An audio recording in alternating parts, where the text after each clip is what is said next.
ಪಾಟೀಲ್ ಅವರು ಲೋಕಸಭೆಗೆ ಸ್ಪರ್ಧೆ ಮಾಡ್ತಾರೆ ಅಂತ ಈಗಾಗಲೇ ಅನೌನ್ಸ್ ಮಾಡಿದ್ದಾರೆ.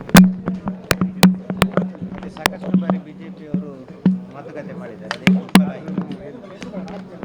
ನೋಡಿ, ಅದೊಂದು ಸ್ವತಂತ್ರವಾಗಿರ್ತಕ್ಕಂಥ ಸಂಘಟನೆ ಇದೆಲ್ಲ ಪರಿವಾರ. ಅವರು ತನ್ನ ಅಭಿಪ್ರಾಯ ಮತ್ತು ತೀರ್ಮಾನಗಳನ್ನು ತಗೊಳ್ಳೋಕ್ಕೆ ಸ್ವತಂತ್ರರಿದ್ದಾರೆ.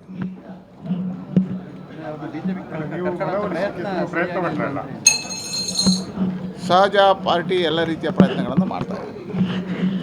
ಈಗ ಪಾಟೀಲ ಪರಿವಾರ ಅರುಣ್ ಸುದ್ದಿಲ್ ಅವರ ಕಡೆಯಿಂದ ಸ್ಪರ್ಧೆ ಮಾಡ್ತಾರೆ, ಇನ್ನೊಂದು ಕಡೆಯಿಂದ ನಿಮಗೆ ಸತ್ಯಜಿತ್ ಸುರತ್ಕಲ್ ಕೂಡ ಟಿಕೆಟ್ ನೋಡಿ, ಒಂದು ಬಿಜೆಪಿಗೆ ಭಾರತೀಯ ಜನತಾ ಪಾರ್ಟಿ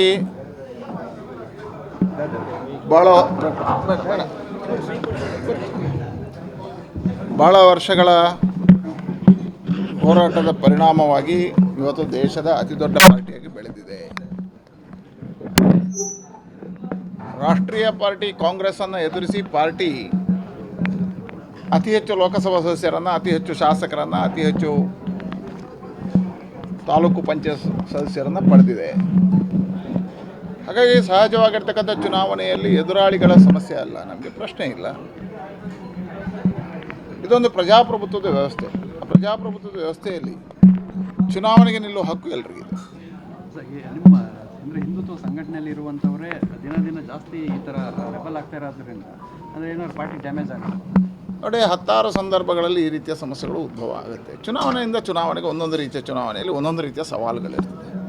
ಆ ಎಲ್ಲ ಸವಾಲುಗಳ ಮಧ್ಯೆಯೂ ಭಾರತೀಯ ಜನತಾ ಪಾರ್ಟಿ ಗೆಲುವನ್ನೇ ಸಾಧಿಸ್ತಾ ಬಂದಿದೆ.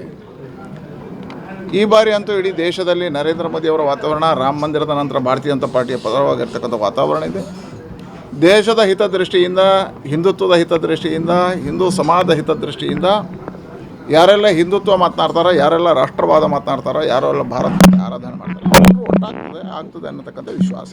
ಈಗ ಪುತ್ತೂರು ವಿಧಾನಸಭಾ ಇದರಲ್ಲಿ 3ನೇ ಸ್ಥಾನಕ್ಕೆ ಬಂದಿತ್ತು ಪುತ್ತೂರಿನ ಕಂಟೆಸ್ಟಿಂಗ್. ಈಗ ಮತ್ತೆ ಇಲ್ಲಿ ಪ್ರಾಬ್ಲಮ್ ಆಗೋದಿಲ್ಲ.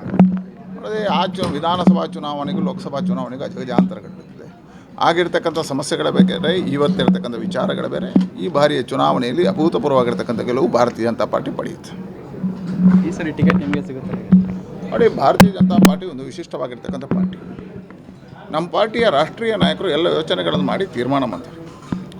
ರಾಷ್ಟ್ರೀಯ ನಾಯಕರು ಏನು ತೀರ್ಮಾನ ಮಾಡ್ತಾರೋ ಒಬ್ಬ ಕಾರ್ಯಕರ್ತನಾಗಿ ಅದಕ್ಕೆಲ್ಲದಕ್ಕೂ ಬದ್ಧರಾಗಿರುವಂಥದ್ದು ನಮ್ಮ ಜವಾಬ್ದಾರಿ, ಬದ್ಧರಾಗಿರ್ತೀವಿ.